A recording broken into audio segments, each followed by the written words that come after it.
이상한 알베르게 원 83페이지 두 번째 날 생장 피에드포르에서 론세스 바예스까지 1. 이상한 답을 받다.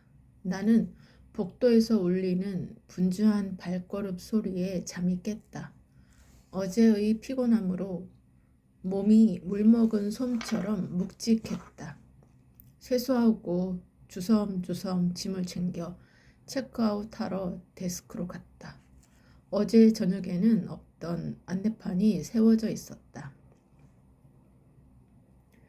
질문을 내신 분은 데스크로 문의하세요. 아, 맞아. 나는 안내문을 보자 그제야 질문을 적어냈다는 게 생각났다. 알베르게 주인에게 어제 저녁 질문을 넣었다고 말했다. 주인은 내 이름을 확인한 후 데스크 뒤에 있는 작은 방으로 들어갔다. 잠시 후 주인이 방에서 나와 내 이름이 적힌 붉은색의 편지 봉투를 건네주었다. 아마도 나의 질문에 대한 답변인 듯 싶었다. 당신이 직접 답을 해주시는 건가요? 아니요.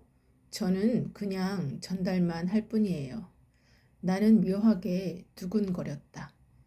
두꺼운 질감의 편지 봉투 안에는 무언가 예사롭지 않은 것들이 들어있을 것만 같았다. 거실로 가서 봉투를 열어보았다.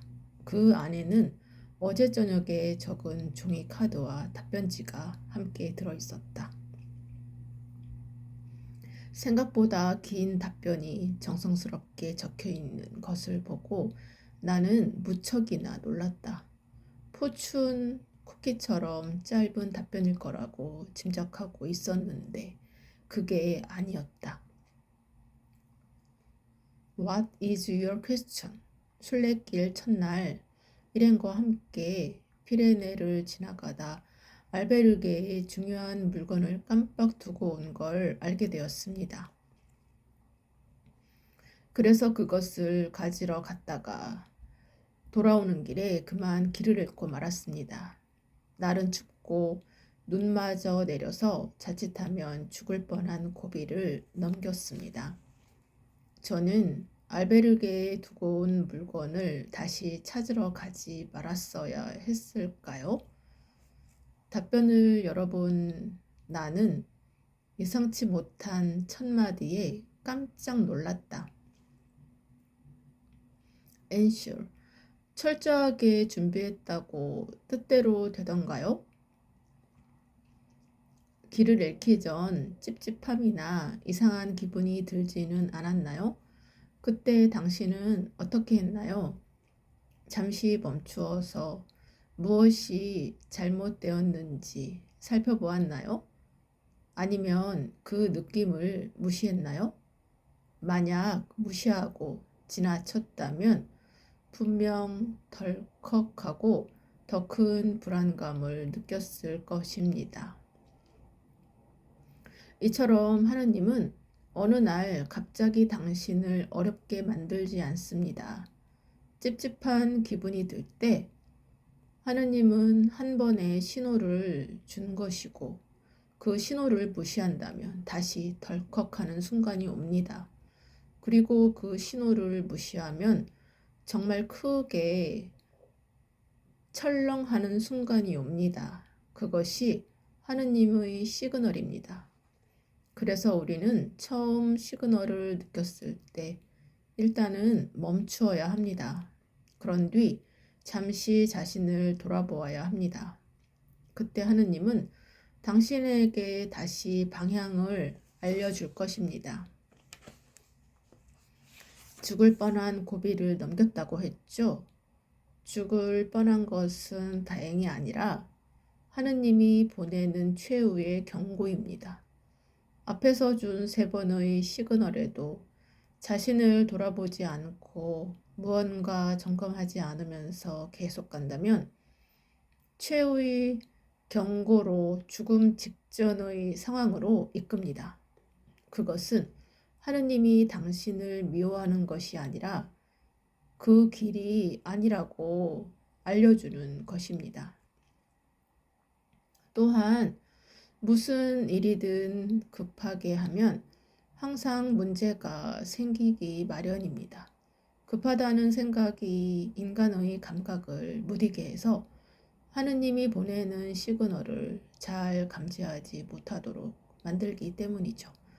그러니 오늘의 일을 교훈 삼아 앞으로의 여정에서는 하느님이 보내는 시그널을 잘 챙기시기 바랍니다. 다음 질문 알베르게의 주소는 뒷면에 있습니다.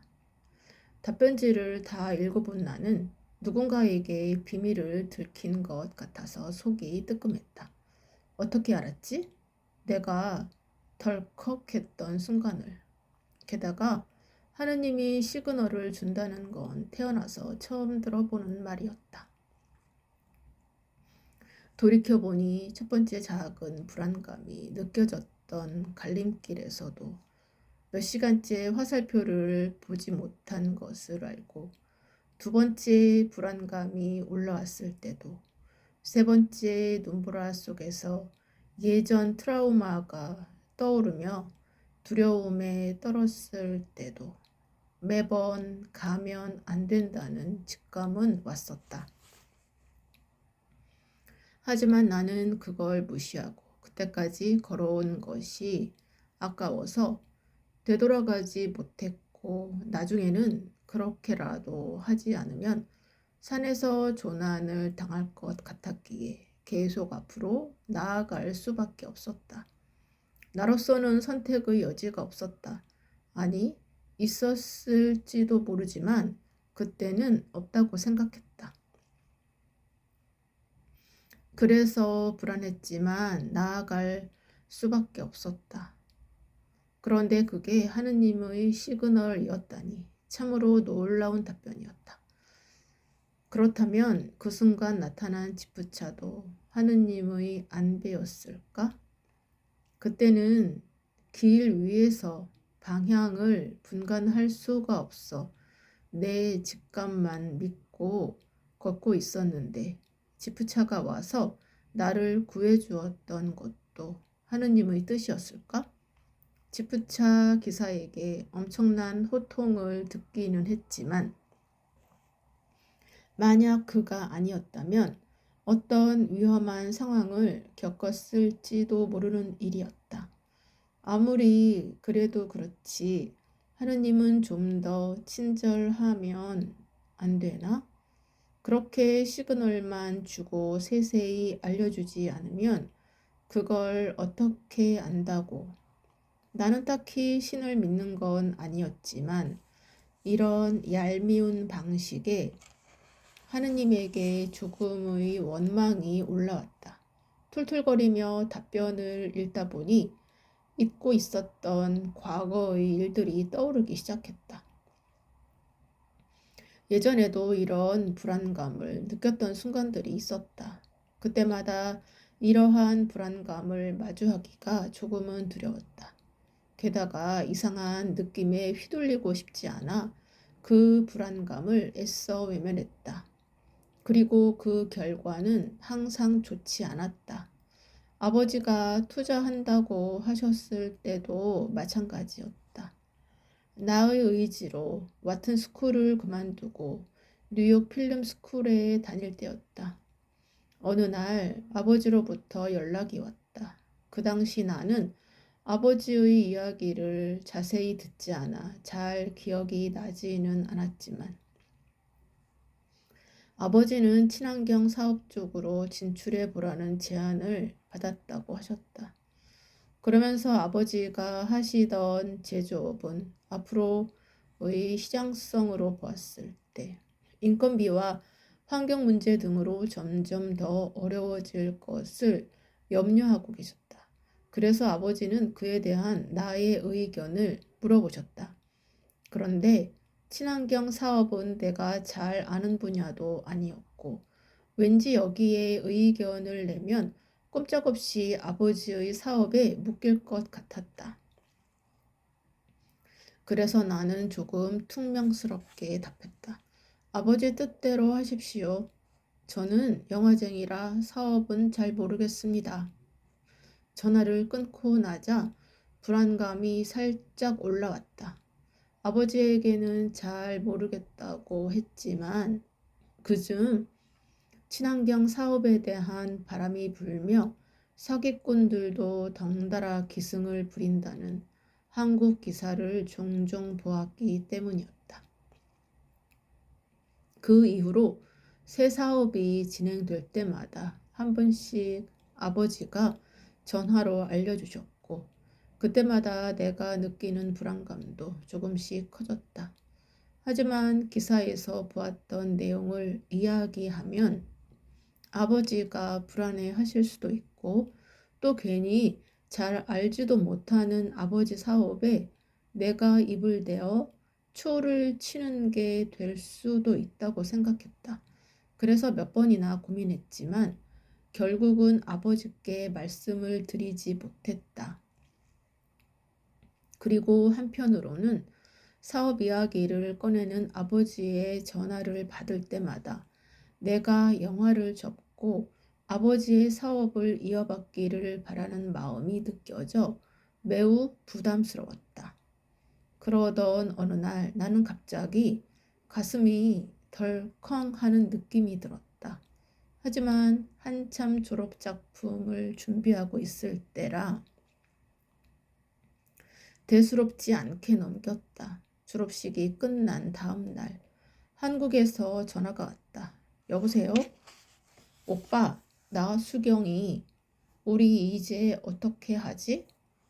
동생이 울먹이며 다급한 목소리로 나에게 전화를 했다.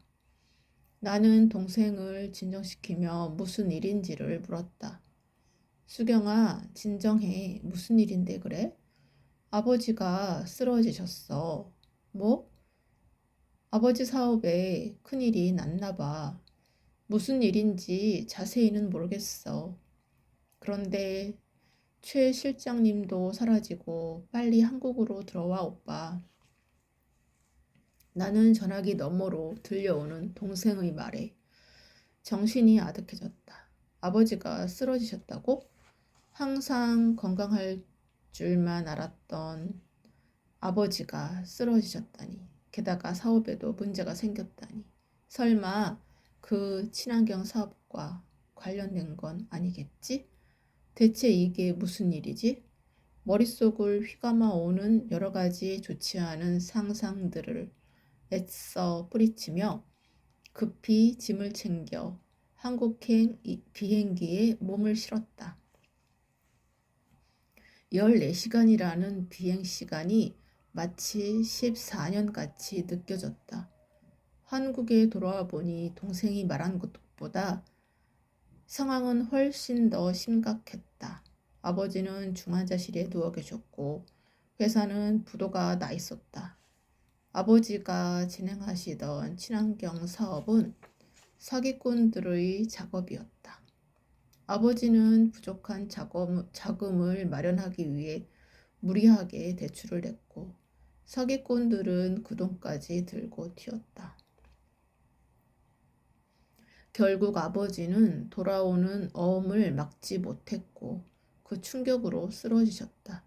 어머니도 가정에만 충실하셨던 터라 이 상황을 어떻게 대처해야 하는지 몰라 안절부절 못하고 계셨다. 처음에 불안감을 느꼈을 때 아버지께 말씀드려야 하는 건데 나는 후회가 밀려들었지만 이미 때가 늦어버렸다. 당장 눈앞에 닥친 상황을 해결하는 것이 급선무였다. 그래서 나는 부도가 난 아버지의 회사를 수습했고 우리 가족은 경기도 외곽의 허름한 연립주택으로 이사를 했다. 나는 강남 집을 정리하고 나오면서 대문을 나서기 전 다시 한번 집을 돌아보았다. 너른 정원을 가득 메운 푸른 잔디와 그 위에 서 있는 키 큰 소나무를 바라보았다. 이 집은 평화롭던 우리 가족의 추억이 담겨 있는 곳이었다. 이제 다시는 그런 시간이 우리 가족에게 오지 않을 수도 있겠다는 생각이 들었다. 갑자기 그때 생각이 떠오르니 머리가 아파졌다. 왜 갑자기 그때 일이 생각나는 거지? 생각해보니 나에게 항상 무슨 일이 터지기 전에는 불안감이라는 전조가 있었다. 나는 뒤통수를 한 대 맞은 것 같았다. 짜릿한 전기가 온몸을 강타하는 듯 전율이 일었다. 머리가 멍해졌다. 예전부터 다 알려주고 있었다니. 그런데 우리가 몰랐던 거라니. 나는 다시 한번 답변지를 읽어 내려갔다. 야속하면서도 벅찬 감정을 추스르고 데스크에 있는 알베르게 주인에게 다가가 물어보았다. 이 답변은 누가 해주시는 건가요? 눈이 벌게진 채 물어오는 나의 물음에 주인은 부드럽게 웃으며 답했다. 궁금하시면 그것을 다음에 질문해 보세요. 다음이라고 하시면 여기서 한 번 더 질문해 볼 수 있다는 말씀이신가요? 아니요. 질문은 저희 알베르게에서 투숙한 사람에 한해 한 번만 할 수 있습니다. 질문이 더 있다면 답변지 뒷면에 적혀 있는 알베르게로 가셔야 합니다. 답변지 뒷면? 아까 보았던 그것을 말하는 건가? 주인의 말을 듣고 답변지 뒷면을 보니 다음 질문 알베르게는 푸엔테 레이나에 있었다. 나는 스마트폰을 꺼내어 위치를 확인했다. 푸엔테 레이나라. 앞으로 4일을 더 가야 하네.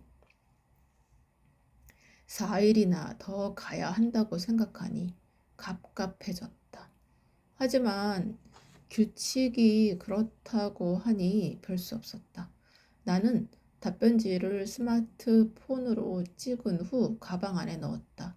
그리고 지도 앱에 알베르게의 주소를 저장하고는 아쉬운 발걸음을 떼었다. 얼마 후 오르막이 시작되었다. 이제부터 진짜 피레네구나. 머릿속에는 푸엔테 레이나에 있는 다음 알베르게 생각으로 가득했지만 나는 일단 카메라를 꺼내 들어 본업에 충실하기로 했다. 그때 뒤에서 누군가 말을 걸어왔다. 헤이, 수연, 촬영하나 봐요? 자리가 비어서 새벽같이 출발한 줄 알았어요. 룸메이트였던 마르코였다. 그가 곤히 자고 있기에 조용히 짐을 정리하고 나왔는데 다시 만났다. 체크아웃하면서 데스크에서 받은 답변지를 보느라 조금 늦었어요. 나도 받았는데 뭐라고 적혀 있었나요? 그냥 나는 미처 감정을 다 정리하지 못했기에 마르코의 말에 반갑게 답할 수 없었다. 나에게는 시간이 더 필요했다. 그냥요? 별로 재미없었나 보네요. 내가 받은 건 매우 흥미로웠어요. 그래서 다음 질문 알베르게로 택시를 타고 가보려고 해요. 혹시 또 알아요? 그 다음에 세 번째 알베르게가 있을지도 모르잖아요. 순례길에 여러 번 왔지만 매번 비슷했는데 이번에는 좀 재미있는 일이 생긴 것 같아요. 그렇군요. 그럼 수연 다음에 또 만나요. 부엔카미노, 부엔카미노. 마르코의 얼굴엔 흥미로움이 가득 묻어났다. 받은 답이 그렇게 좋았나? 나는 머릿속이 더 혼란스러운데. 나는 멀어지는 마르코의 뒷모습을 바라보며 생각이 더 많아졌다. 하지만 이내 도리지를 치며 상념을 털어냈다. 그리고 산을 넘는 과정을 촬영하기 위해 어깨에 고프로를 부착한 뒤 녹화 버튼을 눌렀다. 나는 피레네를 향하는 순례자들과 함께 발걸음을 옮기기 시작했다. 이제부터 진짜 피레네를 넘는구나. 여기까지 읽겠습니다. 감사합니다.